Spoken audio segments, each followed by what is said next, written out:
This year, Hanukkah is celebrated from December 8th, yesterday evening, to the 16th. It commemorates when Jews retook the temple 22 centuries ago. They only had enough oil to light a lamp for one day, but a great miracle happened there, and the oil burned for 8 days. And that is why the menorah is lit for 8 days. December 8th is also Bodhi Day, the day that Siddhartha Gautama reached enlightenment and became the Buddha. This spiritual enlightenment happened about 4 centuries before the physical lights of Hanukkah. After growing up rich and indulging himself, Buddha then renounced everything, but found that fasting and deprivation did not bring relief. He still craved the things he was denying himself. He sat beneath the Bodhi tree and became enlightened when he chose the middle path.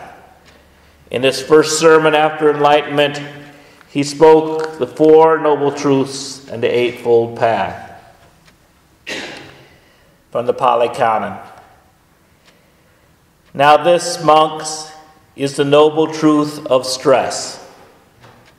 Birth is stressful, aging is stressful, death is stressful, sorrow, lamentations, pain, distress, and despair are stressful. Association with the unbeloved is stressful. Separation from the loved is stressful. Not getting what is wanted is stressful. In short, the 5 clinging aggregates are stressful. And this, monks, is the noble truth of the origination of stress. The craving that makes for further becoming, accompanied by passion and delight, relishing now here, now there, craving for sensual pleasures, craving for becoming, craving for non-becoming. And this, monks, is the noble truth of the cessation of stress. The remainderless fading and cessation, renunciation, relinquishment, release, and letting go of that very craving. And this, monks, is the noble truth of the way of practice, leading to the cessation of stress. Precisely this noble 8-fold path: right view, right resolve, right speech, right action, right livelihood, right effort, right mindfulness, and right concentration. These Buddhist principles have parallels in Jewish literature. On suffering, we have these words from the 2nd chapter of Ecclesiastes. Therefore I hated life, because the work that is wrought under the sun is grievous to me, for all is vanity and vexation of the spirit. Yea, I hated all my labor which I had taken under the sun, because I should leave it to the man another. For what hath man of all his labor and the vexation of his heart, where he has labored under the sun, shall be after me? For all his days are sorrows, and all his travail grief. Yea, his heart taketh not rest in the night. This also is vanity. So both traditions recognize that there is much suffering in life.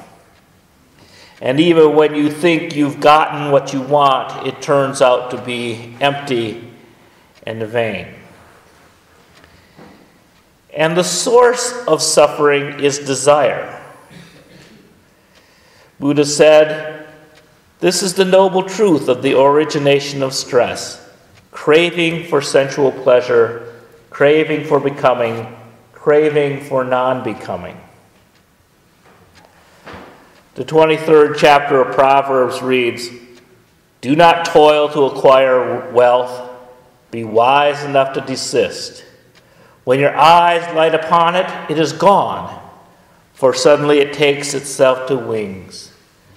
Let not your heart envy sinners. Be not among the wine-bibbers or among the gluttonous eaters of meat, for the drunkard and the glutton will come to poverty. Both of these statements warn about the folly of desire. Buddha tells people to stop desiring, and the suffering will stop. And those who remember the 10th commandment have also heard this counsel. You shall not covet your neighbor's house. You shall not covet your neighbor's wife, nor his male servant, nor his female servant, nor his ox, nor his donkey, nor anything that is your neighbor's. These passages are a warning against the holiday shopping season. Our economic system is based on coveting and desire.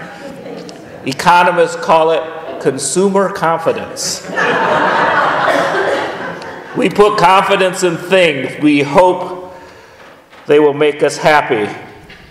Judaism and Buddhism unmask this false promise.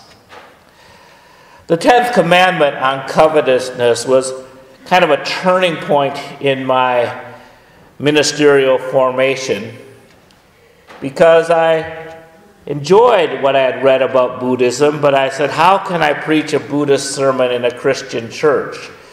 And I said, well, I could do the whole sermon on thou shalt not covet, and I could introduce Buddhism to people, and they wouldn't even know it.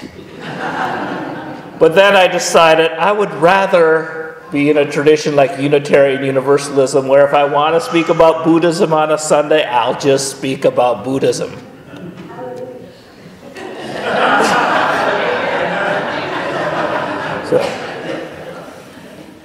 So Buddha continued with his instruction on how to stop coveting by citing the Eightfold Path. Right view, right resolve, right speech, right action, right livelihood, right effort, right mindfulness, and right concentration. Right view for the Buddhism is to see things as they really are. Or in the words of the psalmist, I will lift my eyes into the hill, from whence cometh my help. My help comes from the Lord, which made heaven and earth. Right resolve means one should operate from pure motives. In the Psalm 24, he that hath clean hands and a pure heart, who has not lifted up his soul unto vanity, nor sworn deceitfully, he shall receive the blessing from the Lord, and righteousness from the God of his salvation. Buddha said in the Pali Canon, and what is right speech? Abstaining from lying, from divisive speech, from abusive speech, from the idle chatter. This is called right speech. The 9th commandment says, you should not bear false witness against your neighbor. And Buddha continues, and what is right action? Abstaining from taking life, from stealing, and from illicit sex. This is called right action. Perhaps you are familiar with this passage from the Old Testament. Thou shalt not kill, thou shalt not commit adultery, and thou shalt not steal. Right livelihood. What do we do with our lives? The writer of Ecclesiastes, after declaring that all was vanity, concluded this: there is nothing better for a person than eat and to drink, and make their soul to enjoy good in their labor. This also I saw was from the hand of God. To everything there is a season and a time to every purpose under the heaven. A time to be born, a time to die, a time to plant, a time to pluck up what is planted, a time to kill, a time to heal, a time to break down and a time to build up, a time to weep and a time to laugh, a time to mourn and a time to dance,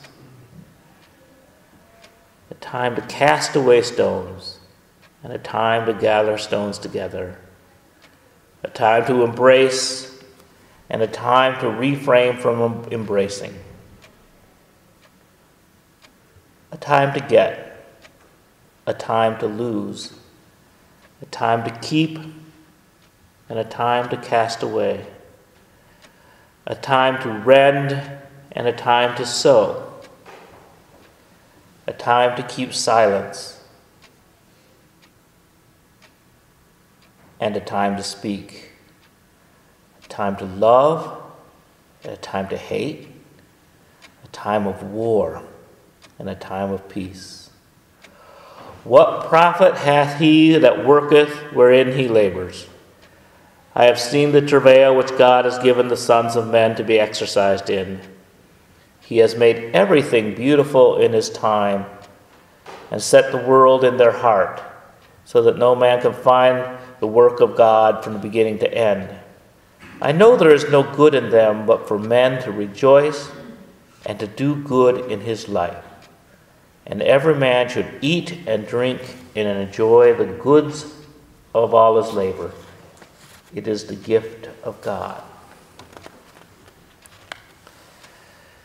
Vietnamese Zen teacher Thich Nhat Hanh wrote, "To practice right livelihood, you have to find a way of earning your living without transgressing your ideals of love and compassion.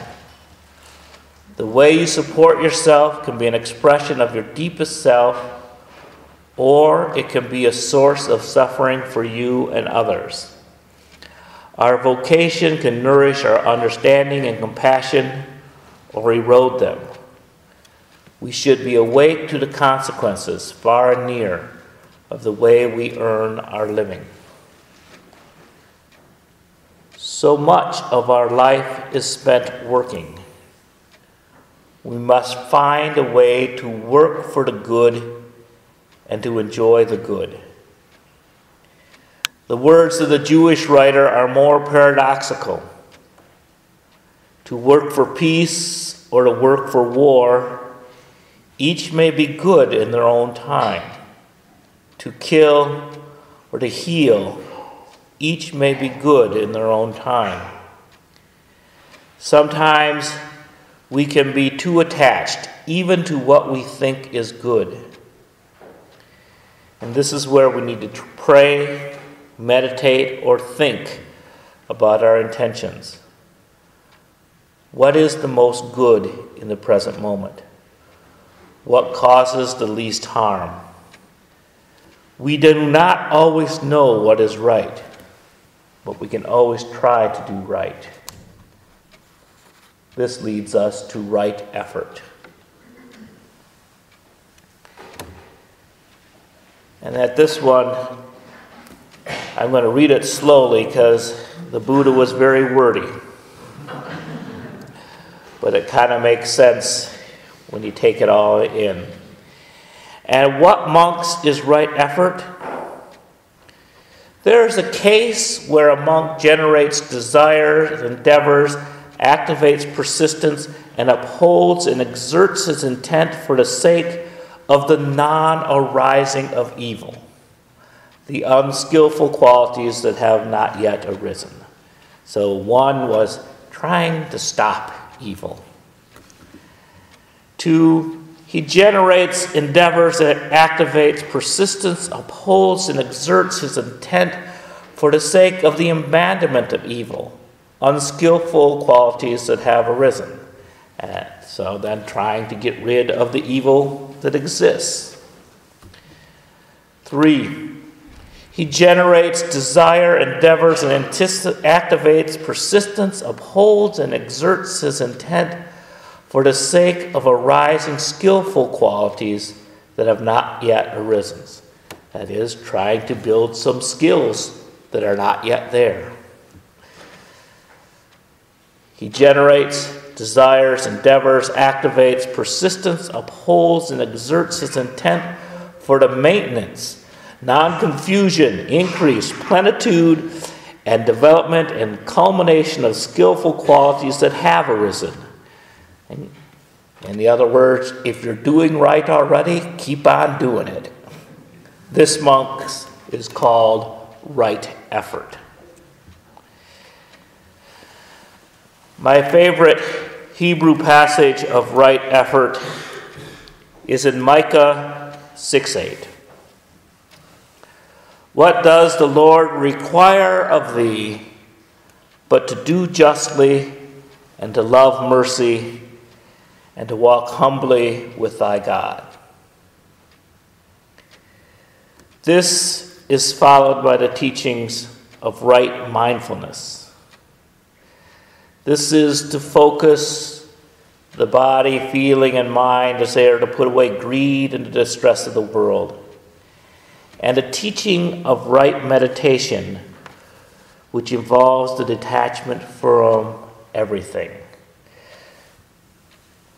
Up to this point, I have been talking about the parallels between Judaism and Buddhism. But when you get to right mindfulness and right meditation is where these two traditions diverge. If you compare the Eightfold Path and the Ten Commandments, the Ten Commandments start with God and end with non-desiring. The Eightfold Path starts with coveting, non-desiring, and never quite get to God. That Buddhism is about detachment, and the Jewish tradition is about covenant, about attachment to God. The sense that the goodness comes because God has been first good to the people. Proverb 1 states that the fear of the Lord is the beginning of knowledge. Judaism is an obedience to a God outside of oneself that protects you or punishes you for your deeds. Hanukkah is a celebration of a time that God bestowed favor on Israel. And so other Jewish holidays such as Purim and Passover, a time when God saved them. Bodhi Day, in contrast, refers to an internal awakening. Buddhism, in general, does not focus on gods and goddesses. They exist in the writings and the legends, but they are not the primary point of the religion. When we search for meaning, we are usually called in two directions. Our external quest seeks an authority and a reality outside of ourselves. Seek the authority either in a God, in a science, or in some book or person. This is the extroverted path. The introverted path calls us inward to self-examination.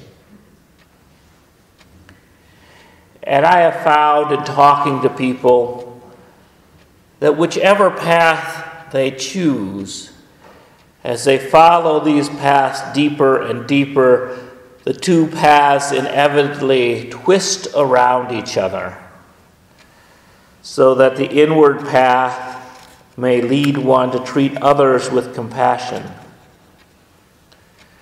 And the external path, seeking God, also says humans are created in the image of God. Thus, this self-examination of one's own being becomes a theological quest. The personal, the introverted, becomes theological. So this week, Whether you are lighting a menorah, seeking a spark of self-enlightenment, or wondering about the physics of light itself and the energy that flows through each of us with every neuron and every synapse. Find a place under a tree, in front of a candle, a place of your own choosing, to pause and wonder. Wonder at what has brought you to this place, and express gratitude. Think of your hopes for the future, but also just to be still and know.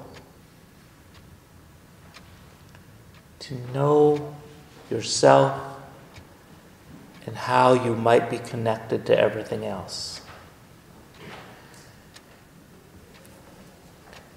My sister recently wrote me an email after a fairly intense theological conversation, and she said something that I'm going to carry with me, and I share it with you. That as we get older, we understand more and know less.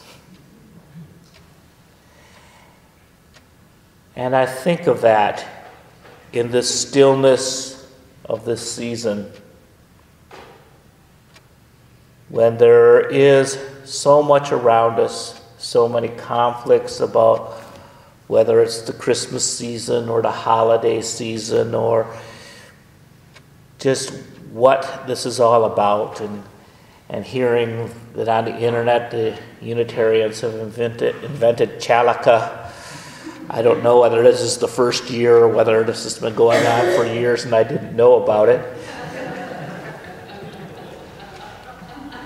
There's this sense of trying to do something and trying to figure it all out. And I think sometimes to just bow to the mystery of everything and say, I don't know. But even though I don't know, I understand that it's important. And the people who celebrate these very traditions all over the world are important.